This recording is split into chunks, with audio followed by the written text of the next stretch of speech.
All Hit Radio.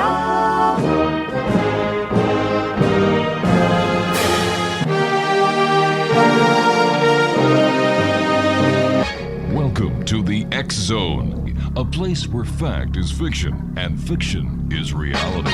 Now, here's your host, Rob McConnell.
Welcome back to the X Zone, everyone. Wow, we are less than 24 hours away from Halloween night. I guess this is the first Halloween that kids are going to be able to go out since the COVID. Going back now, what, a year and a half, 2 years, Craig? Wow. You're listening to us on the X Zone Broadcast Network, Talkstar Radio Network, Mutual Broadcast Network, and Classic 1220 CFAJ. I guess this hour, Exonation is Clete Keith, and Clete never thought he would have thoughts of writing a book, let alone one on the paranormal. He was not someone totally convinced in the existence of ghosts or spiritual hauntings until he started at Greystone Mansion in Beverly Hills. After 22 years and retirement looming, he woke up one night at 3 o'clock with the idea of writing a book about all the stories that he has heard, as well as his own experiences. Joining us now is Clete Keith, and Clete, welcome to the X Zone. Hey, Rob. Thanks for having me. Tell us a little bit about Greystone. It sounds like something out of Batman. Well, it is an amazing location. It's literally right in the middle, the upper section of Beverly Hills. If you drive by it today, you'd think it's somebody's mansion up on the hill, but it was built back in 1927, and you'd have no idea that it's unoccupied now. It's a park for the city of Beverly Hills, but it still has this aura of. It's creepy looking. In the day, it's not so bad. At night, it gets worse and worse as it goes. How haunted is it? It's beyond haunted. And those who are in the paranormal field know about this place. Everybody's aware of it. And it's, as you said, I worked there for 22 years, and I had, having written this book, I had over 300 stories. Wow. That I accumulated over just, talking to my friends who said, she talked to this friend, she talked to this friend, and it went on until it was just overwhelming. And as I was writing the book, things were happening on a daily basis. So it never ends. I'm no longer there, but I get calls from the rangers that are saying, you're not going to believe what happened today. So it's still happening. What is the history of the mansion? Well, Edward L. Doheny was a man who came out from Fond du Lac, Wisconsin, and he came out to L.A. in the late 1800s to find gold. He didn't find gold, but he ended up with his friend Charles Canfield. They bought a little plot of land near downtown L.A. and started digging because they were told about oil. And they dug down 150 feet with a pick and a shovel. It's 15 stories down. ended up going even further. They went actually, Rob, they went down 450 feet, 45 stories down, and they hit oil. He started bringing up 7 barrels a day, ended up going down to Mexico, buying a huge plot of land in Mexico, hit a 600-foot geyser in Mexico, and became a Wow. billionaire when a penny meant something. And it became the Rockefellers and the Doheny's. And he went and bought 429 acres in Beverly Hills in that area. And of that 429 acres, he gave his son, Ned, a 12.58 acreage area there. And that's where Ned built Greystone. Have you always had a fascination with the paranormal? Have you always been a believer? No, no, and it's really strange how I ended up involved with this. There were a couple things when I was younger that happened to my mom and dad, to myself at one point, which I still had a hard time believing it was paranormal. And it wasn't until I started working at Greystone that my first couple days there at Greystone, they told me somebody's filming up there right now. If you want to go look, they were filming a Sprite commercial, and I said, "Yeah, okay, I'll check it out." So I went up there, went through to the West Court, and as I was walking up there, some guy was running out of the building, screaming, "F this place, F this," and ran off. And I was like, I went up to the ranger who was became a great friend of mine, Ranger Clark, and I said, "What was that all about?" And they had been treating that house so horribly by dropping things on the marble floor, drilling into the wood, painting things that shouldn't have been painted. They were disrespecting that home. And this one guy was upstairs in one of the bedrooms, wrapping up cable, putting it in like a crate, like those milk crates that they use. And he wrapped up the cable, threw it in the crate, pushed that crate over, started on another one. And he looked over, and that crate that he just put the cable in went across the room, all the way across the room by itself. And he snapped and ran out, and he never came back. So that was my introduction, Rob. Now, what experiences did you have at the mansion? My experience, I had one major experience that happened to me. The majority of my experiences were my friends who were mostly rangers, but other people that showed up to the location just as visitors. But the rangers are the ones that have access to the mansion. It's not usually open to the public. So the rangers will have access, and they have to go in to set up events, whatever it may be. And so they are prominent within the home, and they will have those events take place, these encounters. But for me, I was down in the basement, and Ranger Clark was giving a tour to my sister and her husband who'd flown in from Hawaii. And they said, "Hey, we're here." I said, "Okay, I'll get down there as soon as I can." When I got down the basement, and the basement is like beyond creepy, and you go into this area where they have this. They used to have like a cooling system, which was a water cooling system for the house, and a huge. Like a burner in there for coal and all that stuff. So he was down there telling them about how all that works. And suddenly there were these huge 3 knocks, bangs against the wall right next to me. And it was really loud. And I jumped and I looked and looked at Steve and said, "What was that?" And he goes, "I don't know." And I said, "Well, are you doing this because my sister's here?" He goes, "No, I'm not doing any." I said, "But what was that?" And I said, "Get Dan, this other ranger, my other buddy, get him on the. I want to see if he's here." Calls up Dan. He's at another park, and Steve said, "Look, you've always wanted something to happen. It just happened. Now you're acting like it didn't happen." So it was really frightening. Down in that basement, man, there's some things that happened down there that were just beyond creepy, really creepy. So what other kind of experiences have the rangers as well as guests in the mansion? What kind of experiences, encounters have they had?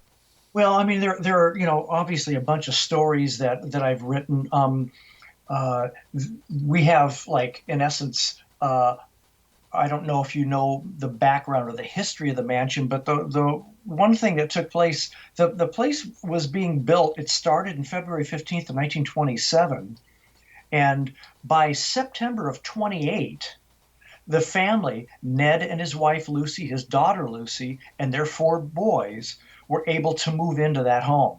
And that's in, like, you can't even get permits today in that amount of time. Well, they moved into the home, and that's in September 28. 4 months later, February 16th, 1929, Ned was dead in the house. Oh, no. And yeah, so he had a secretary, Hugh, that had been friends with him when they were younger, that had come on, and he was his best friend, and he was working for Ned. And there was an argument on the night of the 16th with Ned and Hugh, and they'd been drinking, and it was over oil in a trial called the Teapot Dome scandal that was coming up. And we don't know specifically what took place, but we know that shots were fired. Ned was lying dead in the south guest room, and Hugh was lying dead on the outside of that room, right in the hallway there. So the question always becomes, Rob, is why did this take place? Was it because they were just angry at each other? Was it because the property itself was probably Indian property at some point, and it was cursed? It was Mexican land at one point. Was there something placed on the land at that time? And the other thing is... All right, we're going to have a bit of a cliffhanger. I do have to take my first break at this time, Clete. Okay. All right, Exonation, Clete Keith is our guest. He is the author of Ghosts of Greystone, Beverly Hills. His website is ghostsofgreystone.com, and we'll both be back on the other side of this break as the X-Zone continues, right here from our broadcast center and studios in Crystal Beach, Ontario, Canada. Happy Halloween, everyone.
And welcome back, everyone. Clete Keith is our guest, and we're talking about his new book, Ghosts of Greystone, Beverly Hills. And his website is ghostsofgreystone.com. All right, so continue, please. We had a bit of a cliffhanger here.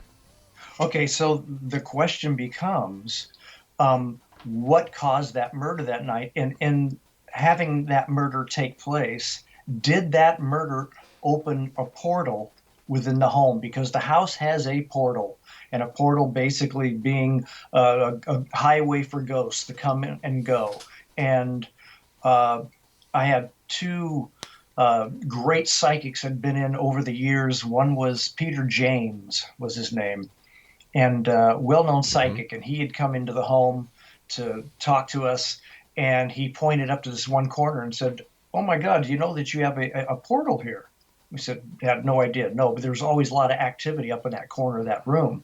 And then about 15 years later, Chris Fleming, who's another psychic on all the shows and stuff, he came in, and he walked in, and he looked up at the same corner and said, "Do you know you have a portal in here?" I went, "We've been told that by Peter James." So did that open up a portal? Did the anger and the aggression and the gunfire and the murder, did that open up a specific portal that has now allowed spirits to come and go? Because there are quite a few spirits in the home. So would you say that these spirits are an asset to the publicity and to people wanting to come to the manor now because it is so-called haunted? Well, the trick is the city does not want people to look at it as a haunted mansion. It's really, because the city has it, and it's a venue. It's an event venue home. So they do weddings there. They do corporate events. They have all different types. They've done a design show and a car show. They did all these things there. And the last thing they wanted was for people to know that it's haunted, because they were afraid that people would turn it down, that they wouldn't want to come there. I think, honestly, Rob, having worked there, and with people come up to check out the place, they have two questions usually for me. The first question, it's not about like, oh, I see the architecture is early 18th century Gothic. It's never that. It's like, is this place haunted? And where are the restrooms? Those are the only two questions that I will be asked. And I was told not to say it's haunted, but if they ask me, I would take them aside and say, you have no idea. This place is nuts. So, does the city allow ghost investigators to come in and do that thing they do, or is that taboo That's a within good question. Yeah. Yeah, we had many calls. In fact, they used to turn them over to me and say, "Hey, Ghost Hunters wants to come in and all this stuff." The city would not allow it. Never, still haven't.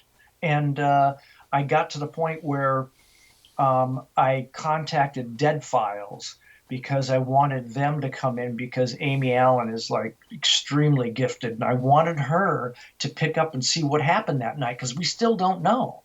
And I sent it out to them, and on a Facebook, they got back to me, and they called me up, and I said, look, I'm not going to tell you where it is in Beverly Hills, but it's a very haunted location. And she says, Greystone? And I go, yeah, okay. Yes, it is Greystone. And she said, let me get back to you. They got back to me and said, we would actually like to do a show there. I said, okay. I went to my boss at that time and said, look, we can find out what's going on by bringing them in. And he said, nope, not doing it. Because there were still, I think, two of the original kids that lived there were still alive. They were in their 80s, and one was almost 90. But they didn't want anybody coming in while they were still alive. So, has that changed since that time? No, I don't think so. I mean, I'm not there now. I retired and got out of there. But all my friends work there, so I've talked to them, and they say, no, it's not. That probably won't change, Rob. It'll never change unless a whole new crew comes in and years have gone by and it's in the background. They go, okay, we'll do a show. But part of the problem also is you can't shoot past 10 o'clock at night within the city of Beverly Hills unless you get a permit and everything, which is really difficult to get, because there are people that live around Greystone that pay gazillions of taxes, and they say, we want it quiet. We don't want cameras Sure. or filming past 10 o'clock. And that's what is upholded for the city. Well, you really can't blame them, can you? No, not at all. I mean, it's like they have all, I mean, the guy who lives next door, I won't say who he is, but, he basically, it used to be Kenny Rogers' home, and then Marvin Davis's home, and he bought it as a fixer-upper for $42 million. Mm-hmm. So that's the kind of money that's being put out there, and they want their place the way they want it. But let me ask you this: if this place is so haunted, and this is something I can't understand when I have paranormal investigators on. If a place is haunted, should they not be able to do an investigation during the day as well as the night? I don't buy the fact that all these things only happen at night. I think that when I hear that from a so-called paranormal investigator, I know that they're not legitimate. Mm-hmm. So why couldn't they film during the day? They could. There's no question that they could come in. It's really a stance by the city saying we don't want people in there. I see. While the family was still alive, but now they have passed, and it's like, well, what about bringing them in now? And their stance is we don't want to pull. We don't want something on the air talking about how haunted this location is after spending. I mean, they just spent a lot of money on they have a theater there that's there, and I don't know if you've ever seen the film There'll Be Blood. Did you ever see that? No, I haven't. Yeah, it's with Daniel Day-Lewis, and they shot there. It's very well known. There's a bowling alley down below the theater, and that was used in the final scene of the whole film. It's the climax of the whole movie, and they're fine with that. They just don't want haunted stuff, saying if you go there, you may see this kind of ghost or that kind of ghost. They don't want it. They're just not going to do it. Well, you know what? I can understand it because not everybody's into the ghost thing. That's true. Yeah. And Rob, I had a point where they actually put me with this woman Sarah to work the weddings up there, and she looked at me and said, "Do not talk about the ghosts. We're trying to get people in, not out." And I said, I got you. But just like you said, I would have a couple come up, fiance, and they would say, "Is this place haunted?" And then I'm stuck. I'm like, "Why do you ask?" That's what I would do to see where their head is at. And they go, "Well, Right. if it's haunted, we don't want to be here." I said, "No, it's not haunted. Don't worry about it."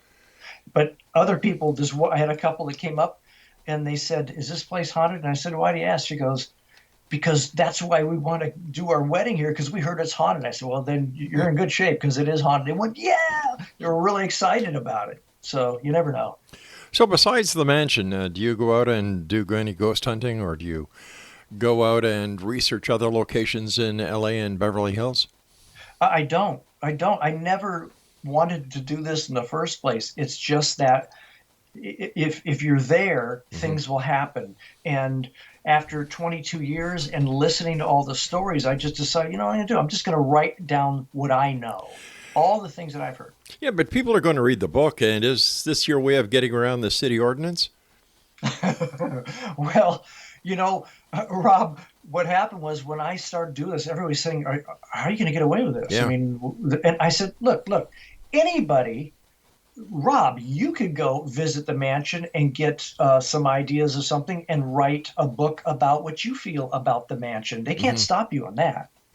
I was concerned that there were so many stories in it. The book is 520 pages, and it's all filled with just stories. And so that people literally told me that I interviewed.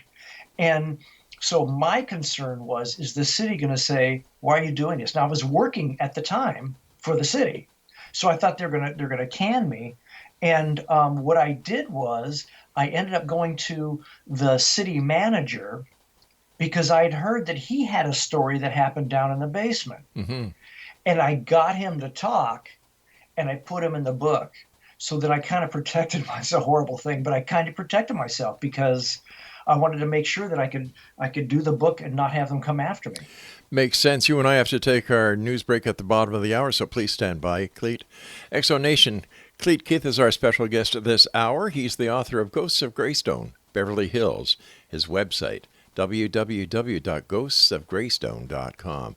And we'll be back on the other side as the X Zone continues on the Talkstar Radio Network, Mutual Broadcast Network, X Zone Broadcast Network, and on Classics 1220 CFAJ in St. Catharines, Ontario, Canada. I'm Rob McConnell. Whatever you do, don't go away.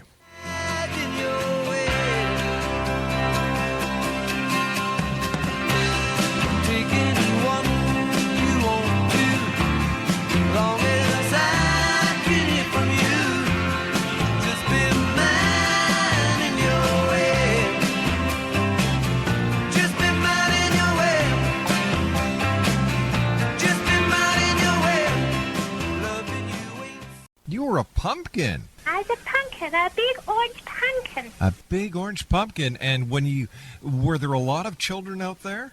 Not so much. No? Did you get a lot of candy? Yeah, I got a lot of candy. Mommy's eating all the chocolate bars. Well, tell Mommy that's your candy, honey. Okay. Tell her. Stop eating all my chocolate bars, Mommy. Daddy's sick.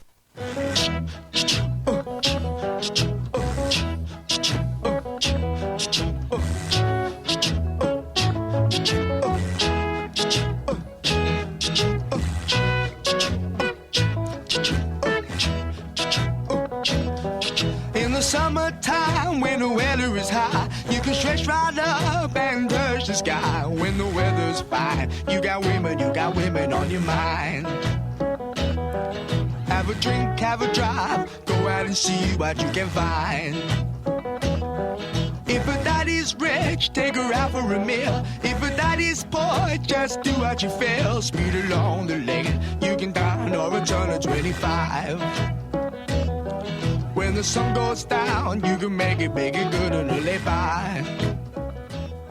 And welcome back, everyone. Clete Keith is our special guest this hour. We're talking about Clete's new book that gets released on Halloween Day. The name of the book is Ghosts of Greystone, Beverly Hills. Can you give us, let's say, 3 of your most favorite stories in the book? Okay, yeah. I have a great story of a friend of mine, Steve Clark, which we talked about earlier. Mm-hmm. There was a woman named Mary Nichols who's a very well-known photographer, and she does work for Architectural Digest and those type of magazines. And we had done a design show, and all these designers came in. They chose a room, and they're able to design that room. Then we'd bring the public in, and they could look at it and see if they wanted to, purchase anything within the room or have them come over and design their house. It was a big to-do, and so Mary was asked to come in and take photos of each room. And she said that she hated coming to Greystone because she knew she'd had situations where she knew it was haunted. Things happened to her. Mm-hmm. Things were, her batteries were drained.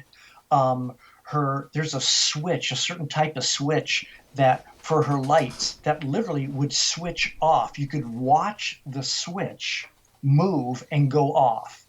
And it happened constantly to the point where she said, you've got to stop this. If you don't stop this place, we're trying to raise some money to redo the electrical here. And if you keep doing that, and I can't get these photos to get them out for people to raise some money, then this place may burn down and you won't have another place to stay.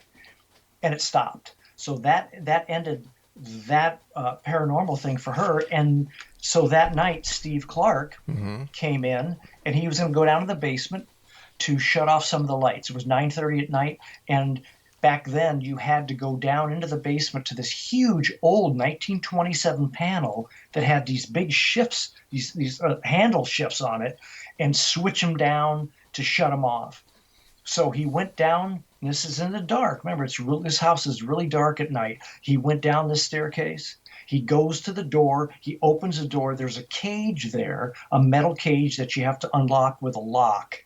And he takes his keys out, and he hears from inside the basement this growl scream that he said sounded, it wasn't human, but it wasn't animal. It was in between, and it screamed at him. And he had been told by an investigator before, don't automatically assume that it's paranormal. It could be something else. So make sure you try to verify.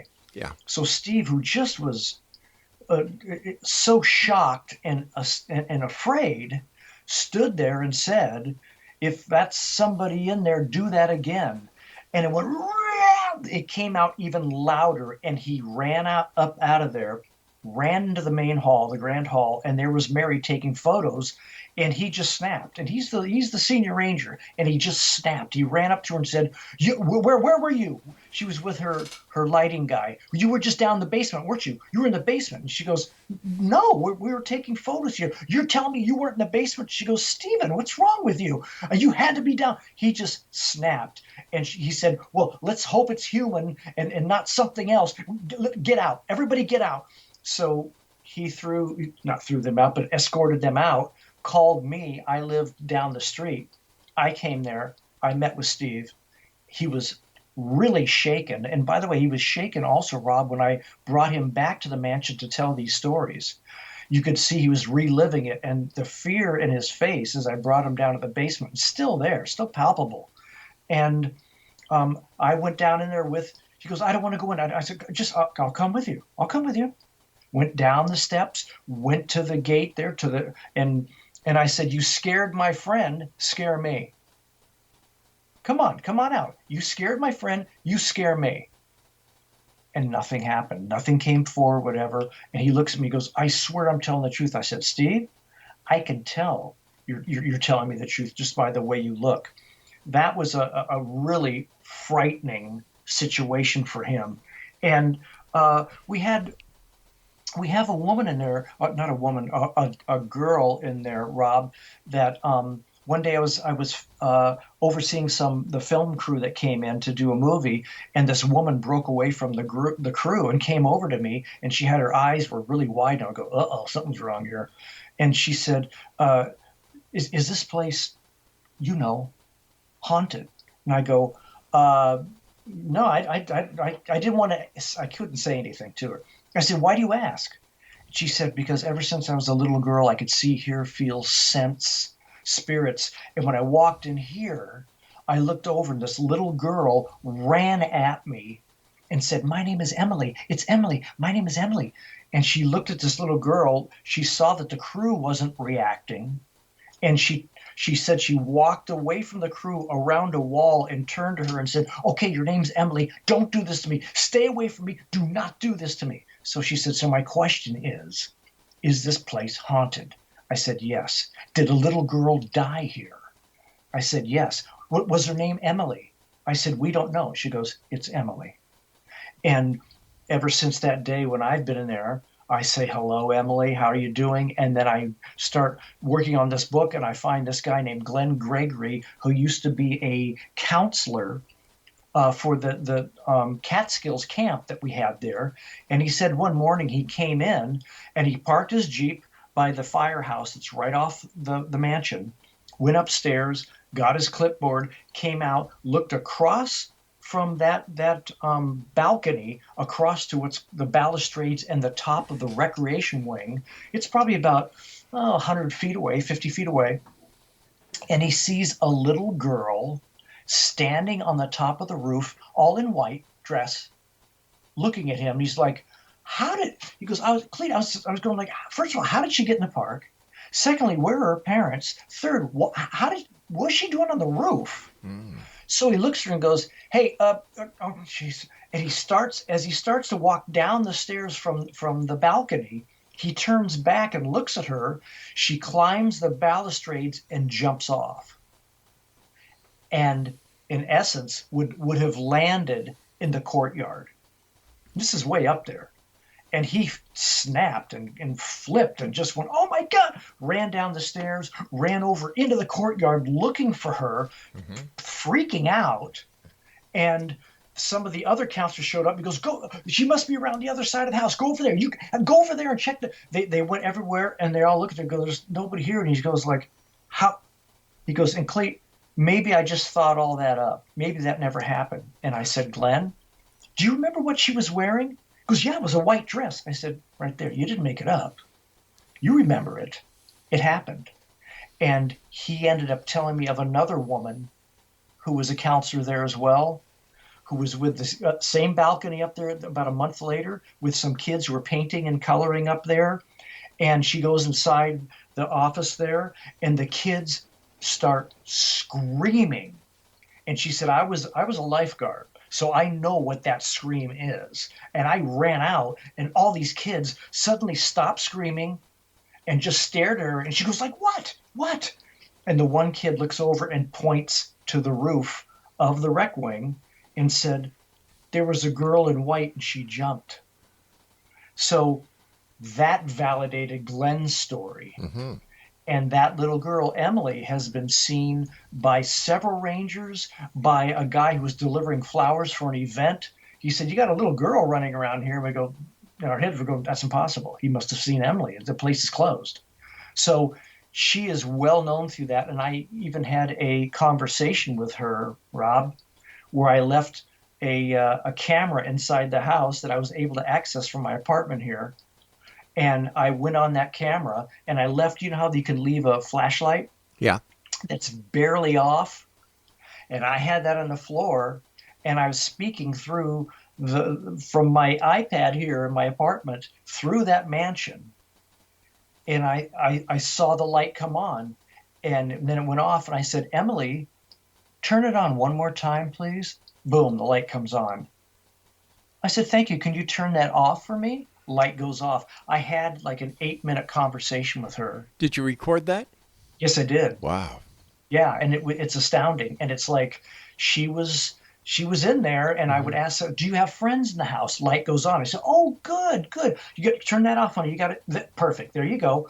Um, you know, do you know what year it is? All that stuff." So it was fascinating, really. And she's still in there. When I left, I left some flowers for her in her room. Ah.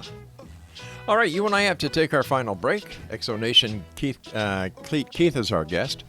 And if you'd like to find out more about this great book that is just being released tomorrow on Halloween, visit ghostsofgreystone.com. That's ghostsofgreystone.com.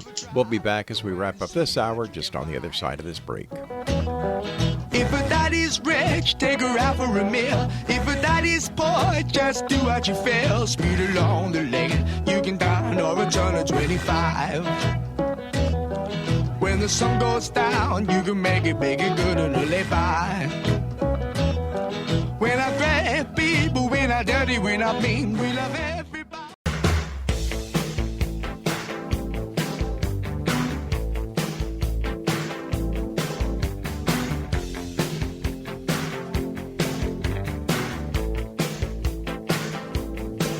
She's so very nice. You should break the ice. Let her know that she's on your mind. What you trying to hide when you know inside she's the best thing you'll ever find. Oh, can't you see it? Don't you think she's feeling the same? Oh, I guarantee it. She's the one who's calling your name.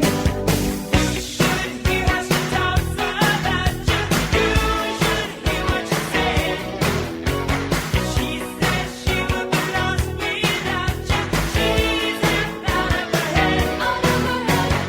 You should hear how she talks. And welcome back. Halloween is tomorrow, so to all the kids out there, please be careful. Moms and dads, make sure your little ones are nice and warm and that they take safety precautions. Give them a flashlight to carry. That's always a great idea. And make sure that there's an adult with them. We have to be careful, no matter where you are. Safety first, my friends. Exonation Clete Keith is our guest. His book is entitled Ghosts of Greystone, Beverly Hills. And if you'd like to find out more about Clete, visit the website ghostsofgreystone.com. We were talking before about the photographer who had issues with her camera equipment, and they were there to raise money for the electrical in the mansion. Am I correct? That's correct. Yeah. Is it possible that a lot of the, or some of the paranormal activity that is being experienced could be caused by faulty electrical impulses, especially when it comes to cameras? Because if there's an electromagnetic field, that would definitely bugger up the electronics in a camera. Yeah, I don't think so in this case. I mean, and as a matter of fact, they actually did redo the electrical in that home. It cost close to $1 million, and they rewired 10 miles of wire. Wow, that's a lot. Is that crazy? So, no, the fact that she was having trouble is something that she's never experienced. And the moving of the switch, it's an actual physical switch.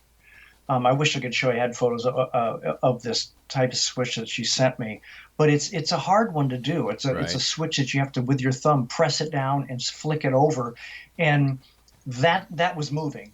So that has nothing to do with electric. That it was just moving. The draining of the batteries is a known factor for spirits trying to get some energy, and they will drain your batteries and use it. And not long after having drained her batteries, that's when Steve heard the growl in the basement. But electromagnetic fields will also drain batteries. And do they? Yeah. So I try to rationalize reality from psychosis or people who just add one and one together and they get two, where if they added one and one together, sometimes it would be 2.5 and so on. Something I have an issue with is, how can something that cannot be seen, has no mass, can flick a switch physically? I don't know. And that is not uncommon, Rob. And it's how can something that has no mass with no voice box speak? So we had many instances of that. One, there was a ranger who was brand new, who was told at some point you're gonna have to close by yourself. And they're like, yeah, okay, because nothing has happened to them. Well, this ranger, Patrick, he was left by himself to close up. He started turning off all the lights in the mansion. Remember, this mansion, just so we know, is 46,000 square feet. It's 55 rooms. Wow. 67 altogether, meaning walk-in closets and things. It's huge. So when you do an event or something, a lot of lights are turned on. So part of his job was to go turn off all the lights, and he did all through the bottom floor, the first floor, went up the second floor, did all the second floor, and came on the second floor to Mrs. Doheny dressing room. And he walked in there and looked and checked, turned off a light, and as he was standing there looking to see if there's anything else on, he said he heard a voice in his left ear say, "You missed one."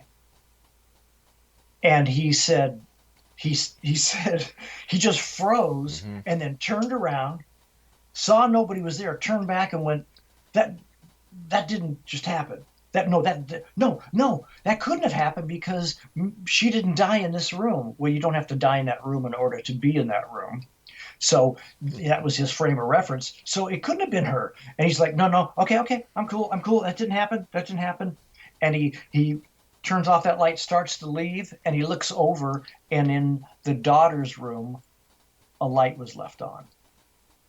So that tripped him out, and I said, honestly, Patrick, not to freak you out anymore, but imagine she must have been with you that whole time walking through the house to know that you missed one. Besides the people who work there, have any of the guests at events reported paranormal activity? Yes. So again, during events and things there, I've had people come up to me, and this one guy said he was grabbed, he was touched. I had done, it's kind of what you're talking about, but I had done tours there before of just people that would come in. Sometimes they would say, "Would you do a ghost tour?" And we won't tell anybody. And I would do a ghost tour, and meaning, with all respect, and I say that before I go inside to everybody. I said, this is their home. It's not ours. There is no joking around. It's all respect for the spirits that are inside. And we go in, and I will just say right here what this woman saw, here what happened there. But during those tours, many times I had people touched, whispers in their ear, and I even had one guy who was jumped, in essence, had an attachment, and took it home with him. And good things did not happen after that. So it is possible for people to come in and just walk around, be within the home, and actually have an experience where, like I said, the guy walking in with some flowers one day for one of the shows, placed them down, looked around, saw this little girl running around. He said, "Who's the little girl in there?" Yeah. So it can happen. Why don't you exorcise all the ghosts, get rid of them, and solve all the problems? Well, I don't think it's that easy, to be honest. I know for a fact that up in the, there is that portal, so they can come and go. Maybe you can close the portal. There is and I was told by Chris Fleming, who's very good at what he does, that there is a demonic spirit up in the attic, and he goes from the attic into the basement. And he said, and that's what your friend heard. So when Chris Fleming and I went up there, I took him up there, we walked around, and we went into one of these doors that leads to the catwalks that are up there, a huge amount of catwalks in the very top of the house, so that they could go in there and fix lights and things without doing it inside the house. They would pull up the lighting the in essence the lamps and things that were connected by chains so they could pull them up and work from the ceiling. And we went in there, walked inside, and he stepped there and stopped and looked at me and said, "You've got a demon in here." And I never say that. And I said, "Okay." In my head, I'm going like, well, you can say that, but it doesn't mean there's a demon in here. And when we walked in, he turned on his recorder and said, "I know you're in here. Not only do I know that you're the bad spirit that's in here, but you're the spirit that's been scaring all the good spirits in here. What do you think of that? But you don't scare me." And he turns it off, plays it back, and the word that came out, screamed out of that recording, was in essence a-hole. That's what it said, screamed at us, only the full word. And it was chilling. And then this, as I said, "You know what, let's get out of here." And this other girl who was with him turned on her recorder and said, "Well, then you must take Jesus Christ as your Lord and Savior." I go, no, don't do that. Don't do that. She plays back her recording, and it says the F word, screaming the F word. So it's not that easy to get rid of. I had somebody come in, Patty Negra came in, and she's very well known, and she did like kind of a blessing and sage and all that stuff. You need like somebody like Amy Allen on Dead Files to come and say, "Here's what you need to do to clear this home." Yeah. Yeah. All right. I want to thank you so much for joining us tonight, and continued success. And, well, Exo Nation, you've heard it. Visit the website. Send me your comments. Are you a believer or are you a skeptic? Exxon at exxonradiotv.com. Now, I'll be back on the other side of this commercial break with the news as we continue here in the Exxon from our broadcast center and studios in beautiful Crystal Beach, Ontario, Canada. You know, I really have to wonder about certain people who, you know, he was kind of saying that the city didn't want him to do things, but he did them anyway. So I don't know. Plus the psychics that he mentioned, I have no faith in all in, but that's just me. Von Prague? Nah, fake. You know, it's all for money. It's all for glitter. It's all for show. Interesting how he was telling that even though he wasn't supposed to be doing it, he wrote a book about it anyway. On a scale of 1 to 10, I give credibility of 2. This is the X-Zone. I am Rob McConnell. I'll be back on the other side. Whatever you do, do not go away.